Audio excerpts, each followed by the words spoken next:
አንዳንዴ ሰው ጭልም ሲልበት ተስፋ ይቆርጣል። ራሱን እስከ ማጥፋት ይደርሳል። ዙሪያው ገደል ይሆንበታል። ዝም ብለና እናንተ ሸክማችሁ የከበደ ወደ እኔ ኑ እኔም አሳርፋቸዋል እንዲህ የሚል ማን አለ? አንዳንዴ ስጋውን ነጭተው ድጋሚ ሊገርፉት ሲሉ ስጋውን አራግፈው ነው ከዛ በኋላ የሚገርፉት። ክርስቲያኖች በጣም ከባድ እኮ። የክርስቶስን ስጋውን ከመስቀል ምን አሉት? አወረዱት። ሐዋርያት የሉም እኮ እንቅበረው አላሉ፣ እንገንዘው አላሉ።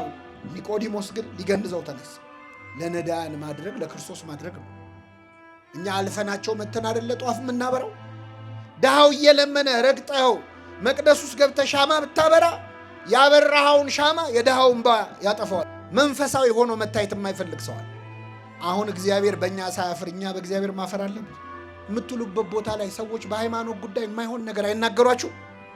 ከቻላችሁ መልስ ስጡ፣ ካልቻላችሁ ስብሰባውን በትኑ። መበተን ያቀታችኋል እንዴ? አንቀጽ እንትን ላይ እኮ እንዲህ ይላል፣ ሰራተኛ መብት ቁጥር እዝባር ምናምን ላይ ማለት ያቀታችኋል።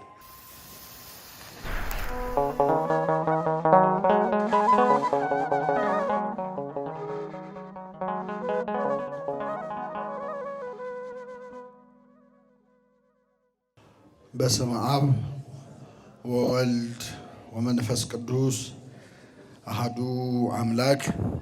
ስሙን እየጠራን እንድናመሰግነው ከገናናው ሰማዕት ከቅዱስ ጊዮርጊስ በረከት ረድኤት እንድንሳተፍ በቤቱ የሰበሰበን የአባቶቻችን አምላክ ልዑለ ባሕርይ እግዚአብሔር ስሙ የተመሰገነ ይሁን። እንደ እግዚአብሔር ቅዱስ ፈቃድ እንደምታውቁት በዛሬው ዕለት ከሥርዓተ ቅዳሴው ጀምሮ ሲነበብ ሲነገር ሲሰበክ የነበረው የዮሐንስ ወንጌል ምዕራፍ 3 ላይ ስሙ የተጠቀሰ ታሪኩ የተነገረለት ኒቆዲሞስ የሚባል ጻድቅ ሰው የሚታሰብበት ሳምንት ነው። ኢትዮጵያዊው አባታችን ቅዱስ ያሬድ የአብይ ጾም ሳምንታትን በወንጌል እንዲያጌጡ አድርጎ ሰይሟቸዋልና አሁን ያለነው ኒቆዲሞስ ላይ ስለሆነ የቀሪውን ሰዓት ትምህርታችንን የኒቆዲሞስ ክርስትና በሚል ርዕስ እናደርጋለን። ለአባቶቻችን ለነቢያት፣ ለአባቶቻችን ለሐዋርያት፣ ለሐዋርያውያን አበው፣ ለሊቃውንት በጉባኤያቸው ተገኝቶ ምስጢሩን ጥበቡን ገልጦ ያስተማረ አምላካችን እኛንም በቸርነቱ እንዲያስተምረን፣ እንዲመክረን፣ እንዲገስጸን የእርሱ ቅዱስ ፈቃድ ይሆንልን። የኒቆዲሞስ ነገር በቤተ ክርስቲያናችን በዚህ ሳምንት ብቻ አይደለም የሚነገረው። ቤተ ክርስቲያን በጣም ትልቅ ቦታ ከምትሰጣቸው ቅዱሳን መካከል ኒቆዲሞስ አንዱ ነው። ምናልባት ይህን ድምፅ ከምትሰሙ ሰዎች ውስጥ ኒቆዲሞስን የሚዘክር በዓሉን የሚያከብር ሰው አስቦ ላይኖር ይችላል።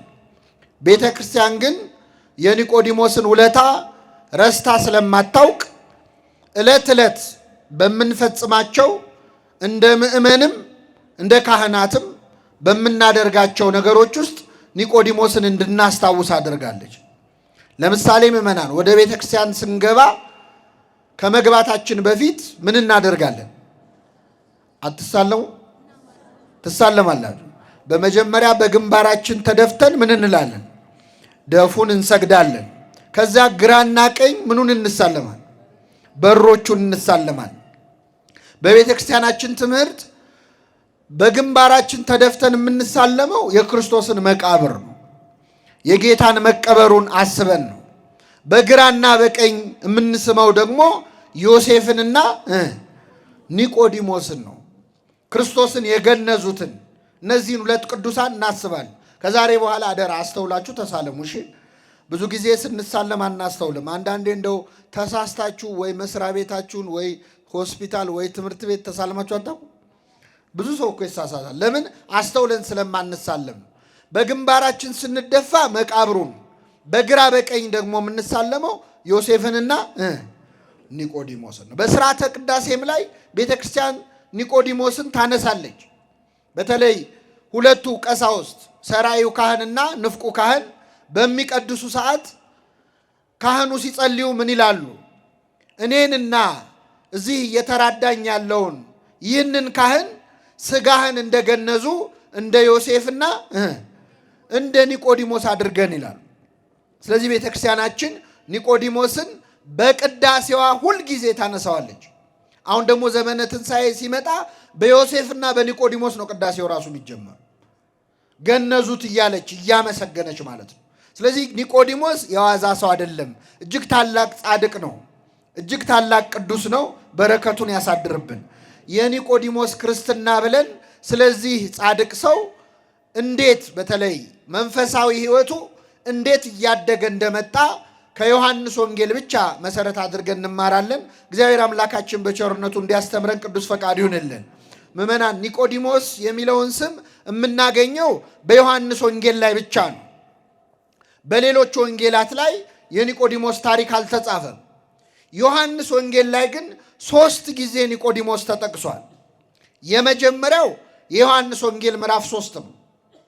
ሁለተኛው የዮሐንስ ወንጌል ምዕራፍ 7 ነው። ሶስተኛው ደግሞ የዮሐንስ ወንጌል ምዕራፍ 19 ላይ ነው። በእነዚህ 3 ምዕራፎች ላይ ኒቆዲሞስ ተነስቷል። የመጀመሪያው ዛሬ ጠዋት የተነበበው ወንጌል ነው። የአይሁድ አለቃ የነበረ ኒቆዲሞስ የሚባል ከፈሪሳውያን ወገን የነበረ አንድ ሰው ነበር ይላል። የአይሁድ አለቃ ተብሏል ኒቆዲሞስ። የአይሁድ ምን አለቃ? አለቅነቱ ይላሉ አባቶቻችን በ3 ነገር ነው። አንደኛ ኒቆዲሞስ የተማረ ሰው ነው፣ ምሁር ነው። ሁለተኛ ባለስልጣን ነው። በዚያን ዘመን የነበረው የአይሁድ ሸንጎ የአይሁድ ምክር ቤት አባል ነው፣ የፓርላማ አባል ነው በዘመናችን ቋንቋ። ስለዚህ ኒቆዲሞስ አንድ የተማረ ነው፣ ሁለተኛ ባለስልጣን ነው፣ ሶስተኛ ባለጸጋ ነው። ሀብት ንብረት የሞላው የተረፈው ይህ ቀረህ የማይባል ባለጠጋ ሰው ነው። 3 ነገር አንዱ ኒቆዲሞስ ላይ አለ። ብዙ ጊዜ 3ቱ ነገር እኮ በአንድ ሰው ላይ አይገኝም አይደል? አንድ ሰው ባለጸጋ ሊሆን ይችላል፣ ግን የተማረ አይሆን። በጣም ሀብት ኖሯቸው ትምህርቱ ላይ ሳሳ ይላሉ አይደል? አንዳንድ ሰዎች ስልጣን ኖሯቸው ግን ትምህርቱ ላይ ይሳሳሉ። ሀብት ኖሯቸው አንዱ ነገር ላይ ይጎላቸዋል። ዕውቀት ኖሯቸው ስልጣን የላቸውም። ስልጣን ሲኖራቸው ትምህርት የላቸውም። እንዲህ ያለ የሆነ ነገር ይጎላል። ኒቆዲሞስ ግን 3ቱም ነገር የነበረው የአይሁድ አለቃ ነበረ። ቤተ ክርስቲያናችን ኒቆዲሞስን ግን ዛሬ የምታስበው ሀብቱን አይታ አይደለም፣ ወይም ስልጣኑን አይታ አይደለም፣ ወይም የተማረ ሰው ስለነበር አይደለም። ይህን ሰው ዛሬ የምናከብርበት ምክንያት አንድ ነው። በሌሊት ወደ ኢየሱስ መጥቶ ነበር ይላል። እስኪ በሉ፣ በሌሊት ወደ ማን መጥቶ ነበር? በቃ ይህን ሰው እንድናከብረው ስሙን እንድንጠራ ያደረገን ሀብቱን አይታ አይደለም። ቤተ ክርስቲያን ስልጣኑ አይደለም፣ ዕውቀቱ አይደለም፣ ለራሱ እንጂ ለመንፈሳዊ ነገር አይጠቅምም። ይህ ሰው በሌሊት ወደ ኢየሱስ ክርስቶስ መጥቶ ነበር። ሀብት ያላቸው ሰዎች በሌሊት ወዴት ነው የሚሄዱት? ገንዘብ ያላቸው ስልጣን ያላቸው ሰዎች ሌሊት የት ነው የሚያሳልፉት? አብዛኛው ኃጢአት የሚሰራው በሌሊት አይደል እንዴ? ሰይጣን እኮ የሚሰለጥነው መናፍስት ሰው ላይ የሚፈነጩት በሌሊት ነው። ብዙ ወንጀል የሚሰራው፣ ደም የሚፈሰው፣ ዝርፊያ የሚደረገው፣ ንብረት የሚሸሸው በሌሊት ነው። ይህ ባለስልጣን ግን በሌሊት ወደ ክርስቶስ መጥቶ ነበር። እንደዚህ ለመሆን ያብቃን። እንዴት ያለ ሰዓታት ቋሚ ነው! እንዴት ያለ ማህሌት ቋሚ ነው! በሌሊት ትጋሃ ሌሊት እኮ በጣም ትልቅ ነገር ነው።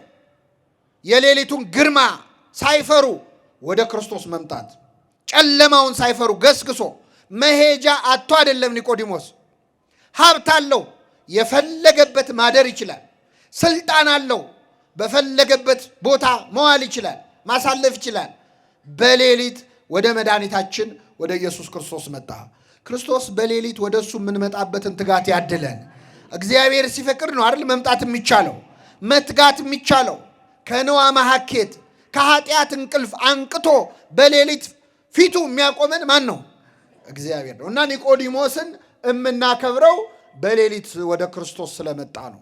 በሌሊት ወደ ክርስቶስ ለመምጣት ያብቃን። ግን ሌሊት ሲባል ሰዓቱ ብቻ እንዳይመስላችሁ ምመን፣ ሰዓቱ ብቻ አይደለም። አንዳንዴ ህይወታችን ሌሊቱ የሚሆንበት ጊዜ የለም። ቀኑ ጨለማ የሚሆንበት ጊዜ የለም። ዙሪያው ገደል የሚሆንበት ጊዜ አለ እኮ። ጭልም የሚልብን ቀኑ ራሱ እንደ ጨለማ የሚሆንብን ጊዜ አለ። ሌሊት ሲሆንባችሁ መምጣት ያለባችሁ ወደ ክርስቶስ ነው። መምጣት ያለብን ወደ እሱ ነው። ቢጨልምም እንኳን ወደ እሱ ስትመጣ ጨለማ በእሱ ዘንድ አይጨልምም። ክርስቶስ ያለበት ሌሊት ከቀን ይሻላል። ብርሃኑ ያርቃላ ጨለማን። አምላካችን በጨለመብን ሰዓት ወደ እሱ እንድንመጣ ያድርገን። አንዳንዴ ሰው ጭልም ሲልበት ተስፋ ይቆርጣል፣ ራሱን እስከ ማጥፋት ይደርሳል፣ ዙሪያው ገደል ይሆንበታል። ዝም ብለና ወደ ክርስቶስ ቅረብ፣ የዛኔ እሱ ብሩህ ያደርገዋል። እንደውም በጨለመብህ መጠን ብርሃን ይሆናል። በአምጣነ ጽልመታ ከማሁ ብርሃን አይላል። በጨለመብን ልክ ማብራት የሚቻለው ማን ነው? እግዚአብሔር። ስለዚህ ኒቆዲሞስ በሌሊት ወደ ክርስቶስ መጣ። እንግዲህ ይህን ያህል ካመሰገን ነው ደግሞ ትንሽ እንውቀሰው። ከኔ ጋር ናችሁ ምእመናን? እግዚአብሔር ከሁላችን ጋር ይሁን። ኒቆዲሞስ ወደ ክርስቶስ የመጣው በቀን ሳይሆን በምንድን ነው? በሌሊት ያስመጣው ግን ይገርማችኋል፣ ፈርቶ ነው። ክርስቶስን ሲከተል ከክርስቶስ እግር ስር ቁጭ ብሎ ሲማር መታየት አልፈለገም ኒቆዲሞስ። ምክንያቱም በዚያን ጊዜ በነበረው የአይሁድ ሸንጎ አንድ ሰው የክርስቶስ ተማሪ ሆኖ ከታየ ወደ ምኩራብ አይግባ የሚል አዋጅ ታውጇል። ስለዚህ ኒቆዲሞስ ከክርስቶስ እግር ስር ቁጭ ብሎ ሲማር አይሁድ ካዩ ከስልጣኑ ሊያነሱት ይችላሉ፣ ከሀብቱ ሊያራቁቱት ይችላሉ፣ ጥቅሙ ሊጠፋበት ይችላል። በዛ ላይ ደግሞ ምሁር ነው እየተባለ በእድሜ ከሱ ከሚያንስ የ30 ዓመት ከሆነው ከክርስቶስ እግር ስር ቁጭ ብሎ ሲማር ቢያዩት እስከ ዛሬ አልተማረም እንዴ ገና ይቀጽላል ብለው ይንቁታል። አባቶቻችን ተከብሮ ያደርጋል ደንቆሮ ይላሉ። መከበር እኮ ያደነቁራል። አሁን ገና እየተማረ ነው እንዴ መባል ያሳፍራል። ስለዚህ ኒቆዲሞስ በሌሊት ወደ ክርስቶስ የመጣው ፈርቶ ነው። ይገርማቸው። ብዙ ሰዎች በስልጣናቸው ምክንያት ወደ ቤተክርስቲያን መምጣት ይፈራሉ። አይ ጥሩ አይደለም፣ እኔ እዛ አካባቢ መታየት አልፈልግም፣ ባይሆን የሚያስፈልግ ነገር ካለ ለእድሳቱ ለግንባታው እኔ እከፍላለሁ ይላሉ። አንዳንድ ሰዎች ገንዘብ ሰጥተው መምጣት አይፈልጉም። አንዳንድ ሰዎች ንግዳቸው የሚበላሽ ይመስላቸዋል። የቤተ ክርስቲያን ነገር አግዙ እንዲያድርጉ ምናምን ሲባሉ አይ እንደዚህ ስፖንሰር አድርጉ ከተባለ እኮ ገበያችንን ያበላሽብናል፣ እኛ ሁሉንም ስለሆነ የምናስተናግደው ጥሩ አይመጣም ብለው ይፈራሉ። ኒቆዲሞስ እንደዚህ አይነት ፍርሃት ነው የፈራው። ሀብቱን እንዳያጣ፣ ስልጣኑን እንዳያጣ ወደ ክርስቶስ መጣ። ግን መጣ እንዴትም ቢሆን ከነ ፍርሃቱ ከነ ጭንቀቱ መጣ። እግዚአብሔር መቼስ ምንም እያሰብን ቢሆን ወደ እሱ እንድንመጣ ይፈልጋል አይፈልግም? እየተጎተትንም ቢሆን ፈርተንም ቢሆን በሌሊትም ቢሆን በቀንም ቢሆን ብቻ ኑ የሚል አምላክ ነው። ኑ እናንተ ሸክማችሁ የከበደ ወደ እኔ ኑ እኔም አሳርፋችኋል። እንዲህ የሚል ማን አለ? ከአማልክት መካከል ማን አለ? እኔም ምን እላችኋል? እግዚአብሔር ሁላችንን ያሳርፈን። እና ኒቆዲሞስ በሌሊት ወደ ክርስቶስ መጣና መምህር ሆይ አለው። በዮሐንስ ወንጌል ምዕራፍ 2 ላይ ተአምር ሲሰራ አይቷል። በቃና ዘገሊላ ውሃውን ወይን ማድረጉን ሰምቷል። ስለዚህ ምን አለ? መምህር ሆይ እግዚአብሔር ከእርሱ ጋር ከሆነ በቀር አንተ የምታደርጋቸውን ተአምራት ሊያደርግ የሚቻለው እንደሌለ፣ ከእግዚአብሔር መምህር ሆነህ ተልከህ እንደመጣ እናውቃለን አለ። እንደውም ቁጥሩን አብዝቶ ምን እንላለን? እናውቃለን። ከሱም ጀርባ ሌሎች ሰዎች አሉ ማለት ነው። ክርስቶስን መጥቶ አመሰገነው። ከእግዚአብሔር መምህር ሆነ መላክን እናምናለናል። ጌታችን ምን አለው? ሰው ዳግመኛ ካልተወለደ በቀር የእግዚአብሔርን መንግስት አያያትም አለው። ምን አይላትም? መውረሱን ተውት። ምን አይላትም? አያያትም። ይገርማል።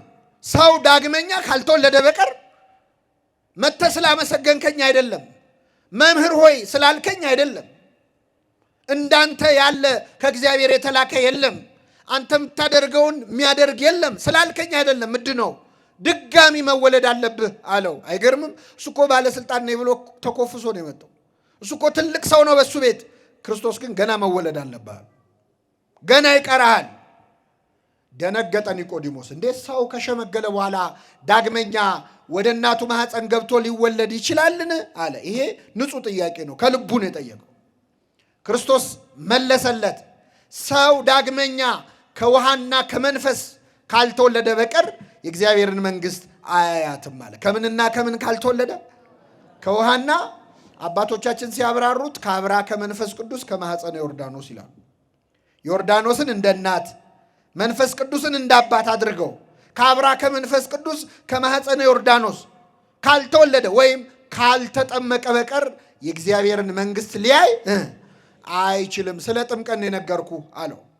አዎ ባለስልጣን ነህ፣ ምሁር ነህ፣ ገንዘብ አለ፣ ዝና አለ፣ ግን ድጋሚ ልትወለድ ያስፈልጋል። መጠመቅ አለብህ። አለዚያ የእግዚአብሔር መንግሥት ልታይ አትችልም። መምህሩን በማድነቅ አድንም። እንዳንተ ያለ የለ መምህር በማለት ከእግዚአብሔር የተላክነ በማለት አትድንም። ድጋሚ መወለድ አለብህ፣ ይኸውም ጥምቀት ነው ብሎ ምስጢረ ጥምቀትን አስተማሩ። ይህን ጊዜ ኒቆዲሞስ ሁለተኛ ጥያቄ ጠየቀ። ይህ እንዴት ሊሆን ይችላል አለ። እስኪ በሉ ይህ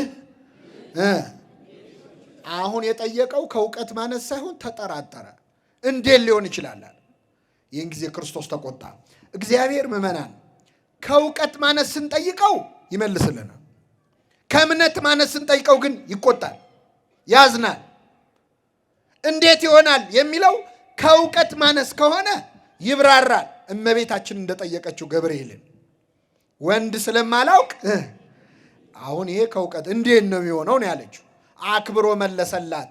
እንደ ዘካርያስ ሳትጠራጠሪ፣ እንደ ኒቆዲሞስ ሳትከራከሪ ያመንሽ ብፅዕት ነሽ እንላታለን።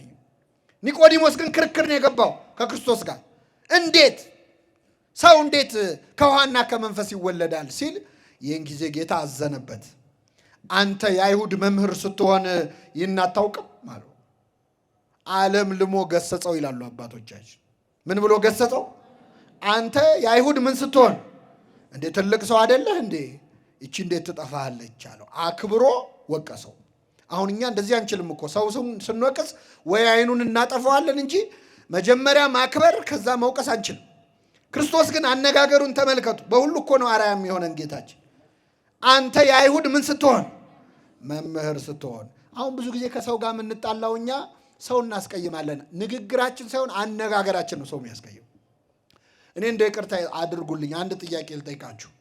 አንድ ሰው መጥቶ አንተ ውሻ ከሚላችሁና የኔ ውሻ ከሚላችሁ እስቲ መልሱልኝ። ሁለቴ ምን ብሎ ነው የጠራችሁ? ውሻ ነው አይደል? አንተ ውሻ ቢላችሁ ደስ ይላችኋል? የኔ ውሻ ሲላችሁስ ትሽኮረመማላችሁ። ግን እኮ ውሻ ነው፣ ሁለቱም ውሻ ነው። ግን ይሄኛው በፍቅር ነው። ሌላ ልጨምርላችሁ። እዚህ መሀልና እህቶቻችን ጫማ ቤት ሄዳችሁ ጫማ ሰሪ ጋር ጫማው ጠቦሻል ከሚላችሁና እግርሽ ትልቅ ነው ከሚላችሁ፣ ጫማ የሚጠበው ምን ሲሆን ነው? እውነት እኮ ነው አይደል? ግን እግርሽ ትልቅ ነው ከሚል ምን ቢል ይሻላል? ጫማው ጠቦሻል ካለ እውነቱን ነው። እግርሽ ትልቅ ነው ካለ ሁለተኛ እዛ ጫማ ቤት ድርሽ አትይም አይደል? ስነ ስርዓት የለውም ለንግግሩ ራሱ እንላለን።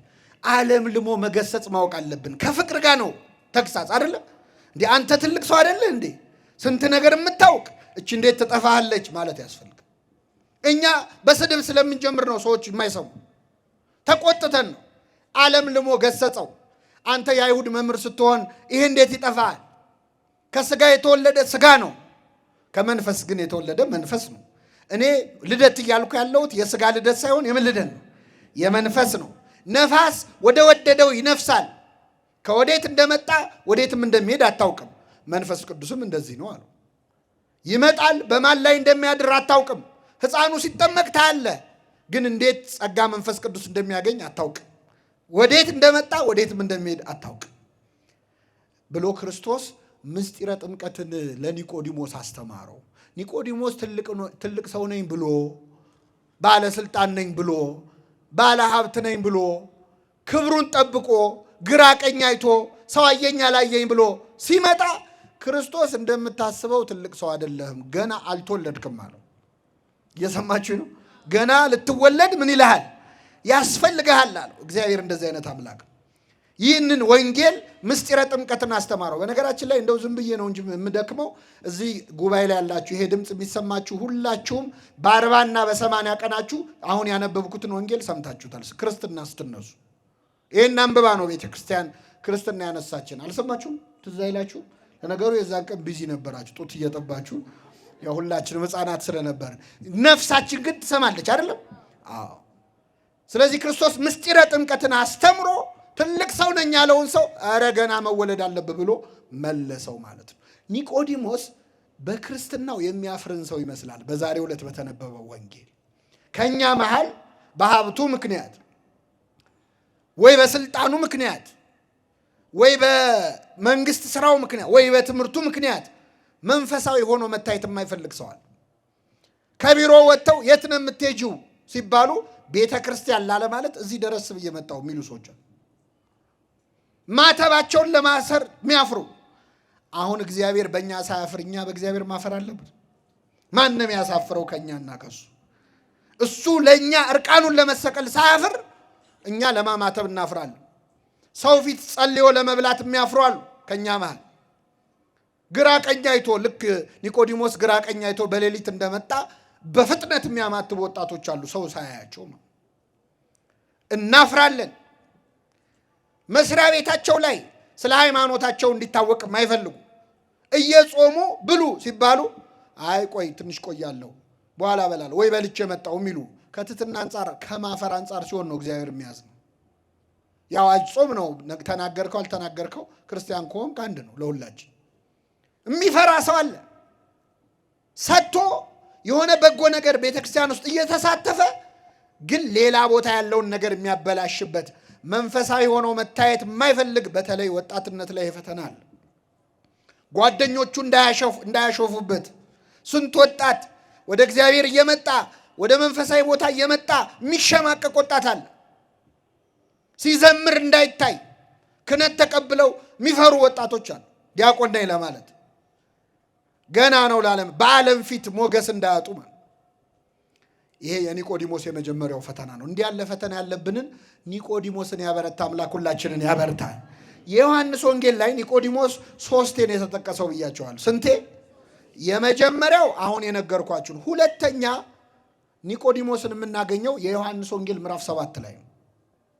የዮሐንስ ወንጌል ምዕራፍ 7 ላይ ኒቆዲሞስ ለሁለተኛ ጊዜ የዮሐንስ ወንጌል ላይ ስሙ ተጠቅሷል። ምን አደረገ መሰላችሁ? እየሰማችሁ ነው? ኒቆዲሞስ ከመምጣቱ በፊት አይሁድ ወታደሮች ጲላጦስ የሰጣቸው ሮማውያን የሰጧቸው የቤተ መቅደስ ጠባቂ ወታደሮች አሉና እነዚህን ወታደሮች ጠሩና ሂዱና የናዝሬቱን ኢየሱስን አስራችሁ ይዛችሁልን ነው አሏቸው። እሺ ብለው ወታደሮቹ ሰይፍ ይዘው ቆመጥ ይዘው መብራታቸውን ይዘው ሰንሰለት ይዘው ሄዱ። ማንን ሊያመጡ? ክርስቶስ። ከዛ ጌታችን የሚያስተምርበት ቦታ ሲደርሱ ጌታ እያስተማረ ነው። ክርስቶስ የሚያስተምረው በሺህ የሚቆጠር ሕዝብ ነው። ቆሞ እያስተማረ አዩት። ወታደሮቹ ምን አሉ? በቃ ትምህርት እያስተማረ ነው ይጨርስና ከትምህርቱ በኋላ አስረን ይዘነው እንሄዳለን ብለው ቁጭ አሉ ወታደሮቹ። ከኔ ጋር ናቸው? ማን ሲያስተምር? አሁን ይገርማቸዋል። ጌታችን እያስተማረ እያለ እነዚህ ወታደሮች ቁጭ ብለው አፋቸውን ከፍተው ሲማሩ ለምን እንደመጡ ረሱት። ለምንድን ነው የመጡት? ረሱት። የክርስቶስ ትምህርት እኮ ያስረሳል። እንኳን የጌታ ትምህርት የእኛን ኃጢአተኞቹን ትምህርት ይኸው እየሰማችኋል። ክርስቶስ ሲያስተምር ብንገኝ እንዴት ነበር የሚሆን? የእሱ ቃል እኮ የራሱ የእግዚአብሔር ቃል ነው። በነገራችን እግዚአብሔር ራሱ ሲናገር ማለት ምነው አሁን የሞላው ዓለሙን የሞላው ድምፅ መቅረጫ ቪዲዮ መቅረጫ ምነው በዛ ጊዜ በኖረ ኖሮ ብለዋል አቡነ ሽኖዳ። የጌታን ድምፁን በሰማ ነው ኖሮ። የእሱ ድምፅ እኮ ይሰራል። አልዓዛር አልዓዛር ውጣ ሲል የሞተው ይወጣል። የሚሰራ ቃል ነው። የራሱ የአምላክ ቃል ነው። ክርስቶስ ሲያስተምር ሰዎች ያሉበትን አያውቁ እና እነዚህ ወታደሮች ቁጭ ብለው ተመስጠው የጌታን ትምህርት ሲሰሙ አሉና ትምህርቱ ሲያልቅ ጌታ ሲያሰናብት ወደ ቤታቸው ሄዱ። ምን ሊያረጉን የመጡት ብያቸዋል? ሊይዙት ነው። ጸሐፍት ፈሪሳውያን ሳያዋቸው ከነሰንሰለታቸው መጡ። እንዴ የታል አሏቸው። ምኑ አሉ። እንዴ ይዛችሁት ኑ ብለን አይደል የላክናችሁ ሲሏቸው ምን አሉ? እኛ እንደዚህ ያስተማረ ሰው አይተን አናውቅም፣ እንዲህም ተምረን አናውቅም፣ እንደሱ ያስተማረ የለም። ይህን ጊዜ አይሁድ በጣም ተበሳጩና ምን አሉ መሰላችሁ? አይ እናንተ የእሱን ትምህርት የወደዳችሁት እኮ የእሱ ትምህርት ጥሩ ሆኖ ሳይሆን እናንተ ስላልተማራችሁ። እስቲ ከተማረ ሰው አንድ ሰው ቁጭ ብሎ የጌታን ትምህርት ሲማር ሰምታችኋል? አንድ ሰው እናንተ እኮ መሀይም ስለሆነ ስላልተማራችሁ። አንድ የተማረ ሰው እንደው እሱ እግር ስር ቁጭ ብሎ የተማረ ሰው አለ አሉ? አለ የለም? ኒቆዲሞስ። ይገርማችኋል፣ ኒቆዲሞስ እዛ ቆሟል። ይሄ ወሬ ሲወራ እዛ ቆሟል። አንድ የተማረ ሰው አለ ሲሉ እኔ ያለው እንዳይል ፈራ። የተማረውም በስንት ሰዓት ነው ብያችኋል? በሌሊት ነው። ሚስጥር ሊያወጣው ነው አይደለ? ዝም እንዳይል ደግሞ ከበደው፣ ጨነቀው ኒቆዲሞስ። ከዛ ምን አለ መሰላችሁ? እዚህ ላይ ሐሳብ ልስጥ አለ። እጁን አወጣ። ምንድን ነው የምትለው አሉት። ያስተማረውን ሳንሰማ የተናገረውን ሳናይ እንፈርድ ዘንድ ሕጋችን ይፈቅዳል ያለ። ያስተማረውን ምን አላልን? ወታደሮቹን የሰሙት አይደል?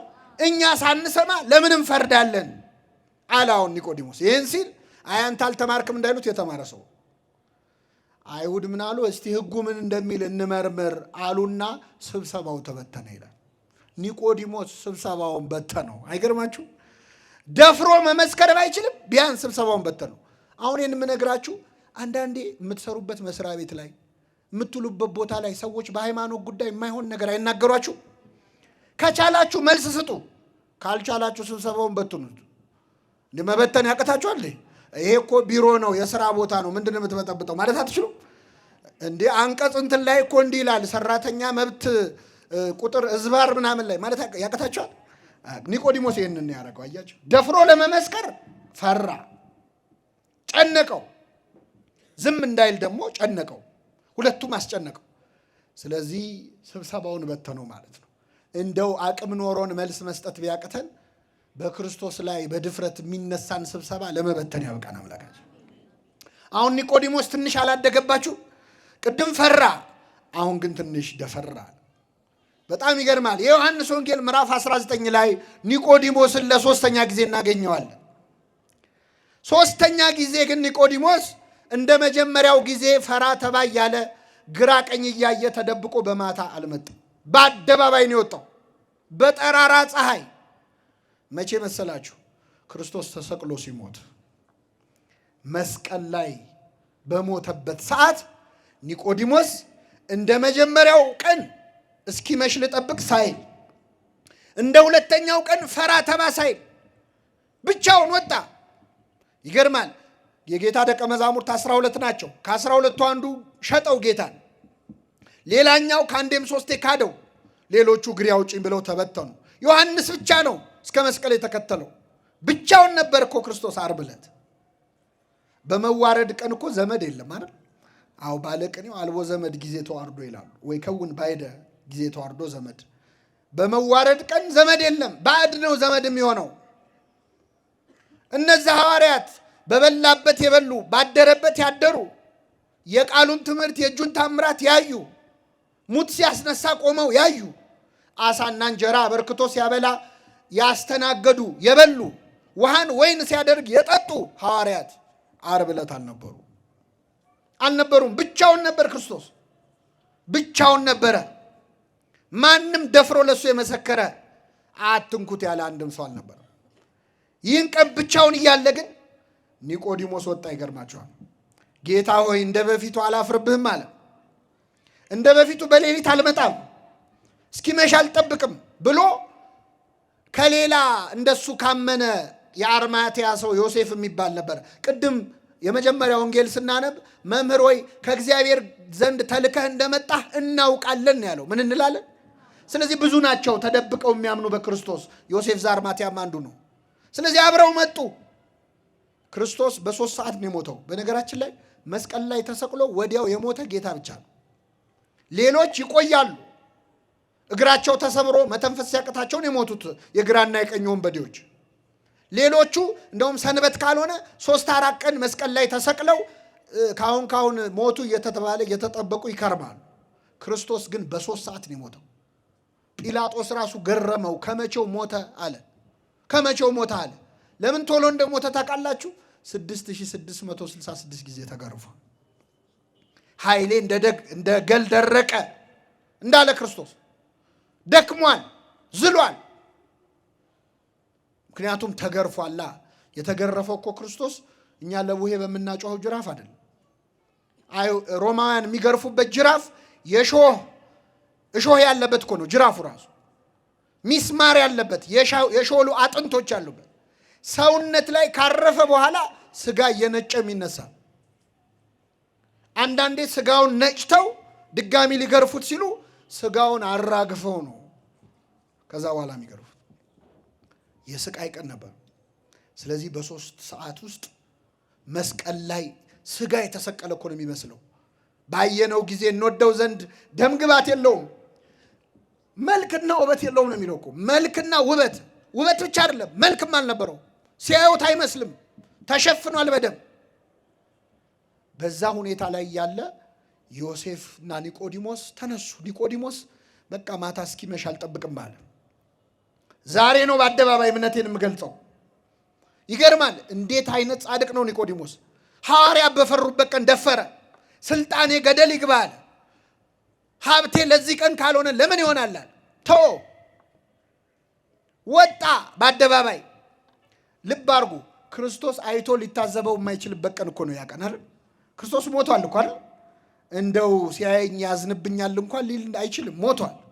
በሞተ ሰዓት ሐዋርያ ሆኖ ተነሳ ኒቆዲሞስ። ከዮሴፍ ጋር ተነስተው ወደ ጲላጦስ ሄዱ ይላል። የኢየሱስን ስጋ ለመኑት ይላል። እስኪ በሉ የኢየሱስን ስጋ ለመኑት። የክርስቶስን ስጋ ለመለመን ያብቃል። ለሁላችን ስጋውና ደሙን ይስጠን። እነሱ የለመኑት ጲላጦስን ነው። እኛ የምንለምነው እሱን ራሱን ነው፣ ባለቤቱ። ስጋህን ደምህን ስጠን ለስርየት እንዲሆነን እያልን። አንዳንዴ ንስሐ አባቶቻችሁ አስቀየሙኝ ብላችሁ ከስጋው ደሙ የምትሸሹ፣ ፊት ነሱኝ ብላችሁ ከስጋው ደሙ የምትርቁ ሰዎች ለክርስቶስ ስጋና ደም አይደለም ንስሐ አባት፣ ጲላጦስም እኮ ይለመናል። ጲላጦስን ለመኑት ስጠን ስጋውን ብለው። እንዴት አይነት ጻድቅ ሰው ነው! ደጅ የማይጸናው ኒቆዲሞስ፣ ባለጸጋው ኒቆዲሞስ ለጌታ ስጋ ሲሆን ግን ደጅ ጸና። ስጠኝ እባክህ አለ። ፈቀደላቸው። ደብዳቤ አጽፈው መጡ። ከመስቀል አወረዱት።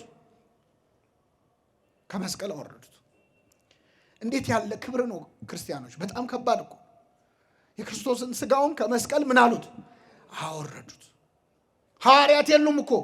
እንቅበረው አላሉ፣ እንገንዘው አላሉ። ኒቆዲሞስ ግን ሊገንዘው ተነሳ። ውድ ሽቱ አመጣ።